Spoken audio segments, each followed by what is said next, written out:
Mark Rutte, le secrétaire général de l'OTAN, aurait des idées pour mener des négociations entre l'Ukraine et la Russie. Il préfère les garder secrètes, mais il assure qu'elles sont de nature à ce que Vladimir Poutine ne veuille plus jamais retenter d'envahir l'Ukraine. C'est une déclaration très ambitieuse et qui évidemment alimente déjà beaucoup de spéculations. Alors de quoi pourrait-il s'agir et comment est-ce que ces idées secrètes pourraient s'inscrire dans les plans de table et les conversations à huis clos qui se déroulent actuellement? Bonjour à tous, c'est Sébastien et bienvenue dans cette vidéo où l'on parle de ces préparatifs en vue de négociations, du côté américain évidemment, mais aussi du côté européen, alors que s'est tenu aujourd'hui à Bruxelles un Conseil européen informel. Alors, je commence justement avec ces préparatifs, ce que j'ai appelé ces plans de table. On a évidemment l'administration Trump qui s'agite dans tous les sens. Donald Trump a affirmé à des journalistes pas plus tard qu'hier que des discussions et des rencontres se tenaient avec des Russes et des Ukrainiens et qu'elles se déroulaient très bien. Ici, en Ukraine, on attend l'envoyé spécial de la Maison-Blanche, Keith Kellogg, dans un futur très proche. Et des préparations pour une rencontre entre Vladimir Poutine et Donald Trump seraient déjà bien avancées. Donc on voit, ou en tout cas on devine ces mouvements, mais ce qui caractérise la Maison-Blanche depuis le 20 janvier, ce sont des messages très contradictoires. Concernant Vladimir Poutine qui serait en train de détruire la Russie, mais aussi Volodymyr Zelensky qui ne serait pas un ange. Concernant l'Ukraine et la Russie qui devraient toutes les deux faire des concessions. Concernant aussi la suspension des programmes d'assistance américains. Et on a appris aujourd'hui que Elon Musk est vraiment sérieux dans sa volonté de liquider l'agence USAID, qui joue un rôle très important dans beaucoup de pays du monde, y compris en Ukraine. Des signaux contradictoires aussi concernant la cohérence de l'OTAN avec les velléités d'expansion américaines sur le Canada ou encore sur le Groenland, sachant que si la solidarité entre les États membres de l'OTAN est remise en cause, alors évidemment c'est tout bénéfice pour la Russie et ses alliés iraniens, nord-coréens ou encore chinois. Les Ukrainiens s'inquiètent aussi que des discussions pourraient se tenir sans eux, donc directement entre Américains et Russes. Volodymyr Zelensky a déjà averti que ça ne pourrait conduire qu'à un mauvais deal, mais visiblement l'argument n'a pas vraiment fait mouche à Washington. Face à cette hyperactivité un peu contradictoire américaine,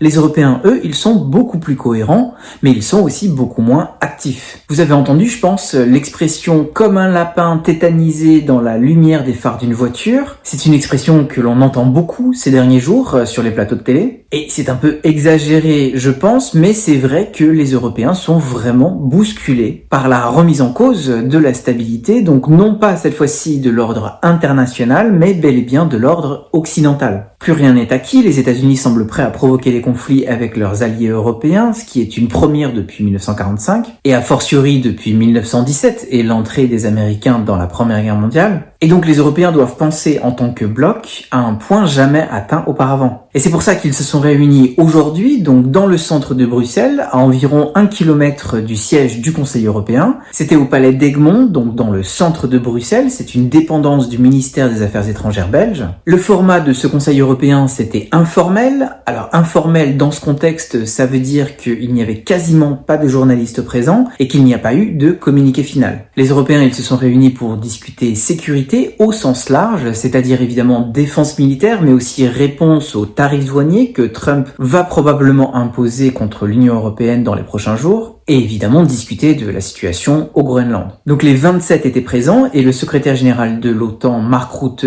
est passé pour le déjeuner et le premier ministre britannique, Keir Starmer, est passé pour le dîner. Et ça, c'est inédit depuis le Brexit. Donc ça montre l'urgence de la situation. Et en effet, pour les Européens, l'enjeu est conséquent puisqu'ils doivent apporter une réponse cohérente aux perturbations émises par Washington, ne pas perdre la face et donc ne pas perdre le Groenland, même si de jure ce n'est pas un territoire européen, mais bon, je n'entre pas dans les détails ici. Ils doivent assurer la cohérence de leur politique commerciale et douanière, et donc l'intégrité du marché unique. Ils doivent développer une défense autonome, et plus globalement, ils doivent achever leur reconversion en un bloc géopolitique qui doit conserver une capacité à influer sur le monde, mais en premier lieu sur son voisinage, dans une logique de défense d'intérêts, mais aussi de principes et de valeurs. Et donc, si je reviens à la question de la résolution de la guerre russe en Ukraine, on sait que les Européens vont être solliciter pour le maintien de la paix s'il y a un accord de cessez-le-feu, et aussi évidemment pour des questions liées à la reconstruction et à l'intégration européenne de l'Ukraine. Mais pour l'instant, Washington ne semble pas du tout motivé de les inclure dans les négociations. Et donc parmi la myriade de tests auxquels font face les Européens, il y a celui-ci, que les négociations ne se fassent pas sans eux et qu'ils ne soient pas, comme l'Ukraine d'ailleurs, mis face à un fait accompli. Et c'est là où la déclaration de Mark Rutte est intéressante. Donc il s'agit d'un entretien qu'il a donné au tabloïd allemand Bild et qui a été publié samedi. Mark Rutte, donc le secrétaire général de l'OTAN et l'ancien premier ministre néerlandais, il a commenté sur le cours de la guerre en affirmant que même si le front bouge dans la mauvaise direction, eh bien l'Ukraine n'est pas en train de perdre. Mais surtout, il a affirmé qu'il avait des idées, donc qu'il tenait à garder secrètes, pour mener les négociations. Et que grâce à ces idées, Poutine ne voudrait jamais plus retenter d'envahir l'Ukraine. Mark Rutte, c'est un fin politicien qui est bien connu aux Pays-Bas pour multiplier des promesses qu'il n'a pas forcément tenues et pour savoir louvoyer entre différentes coalitions partisanes. Donc je ne sais pas trop quelle valeur accorder à ce genre de déclaration, mais le fait que Mark Rutte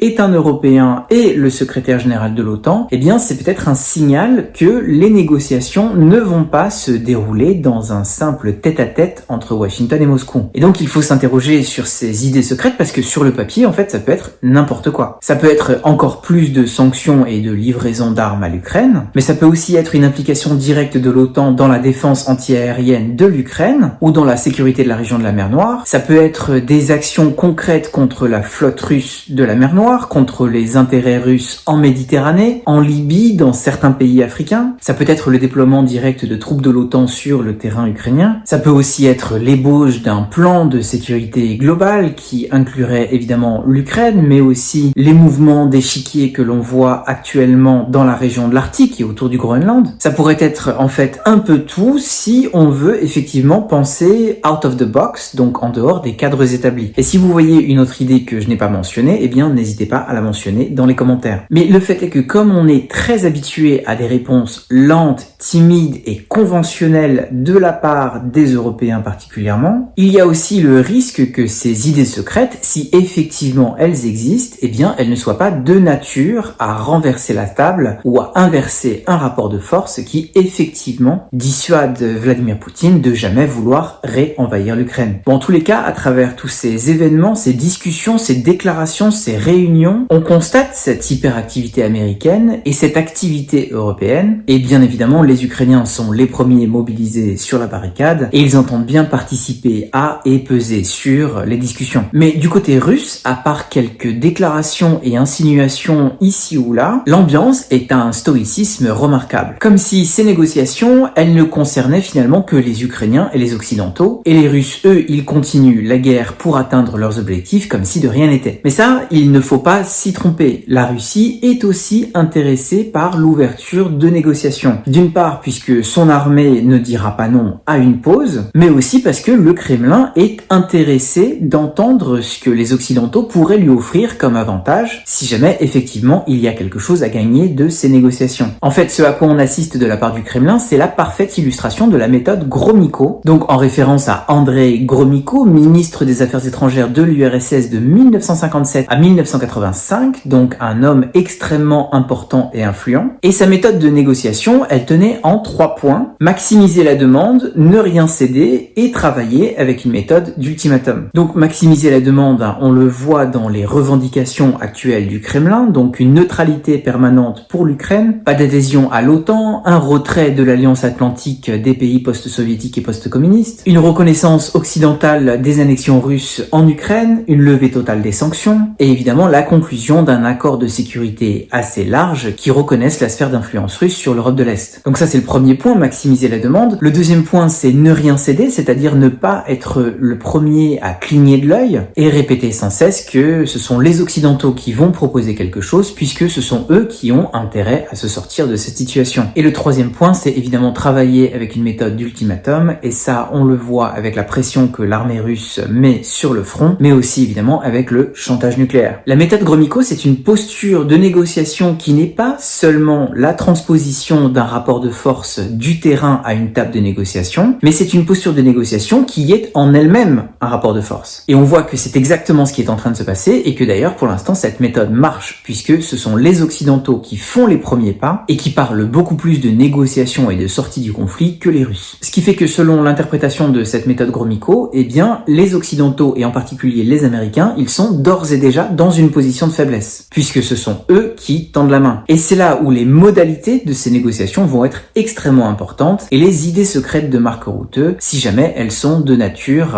à changer ce rapport de force dans le cours d'une négociation. Voilà, je m'arrête là, on suivra évidemment avec attention. Merci en tout cas d'avoir regardé cette vidéo jusqu'au bout, je file et je vous retrouve très vite.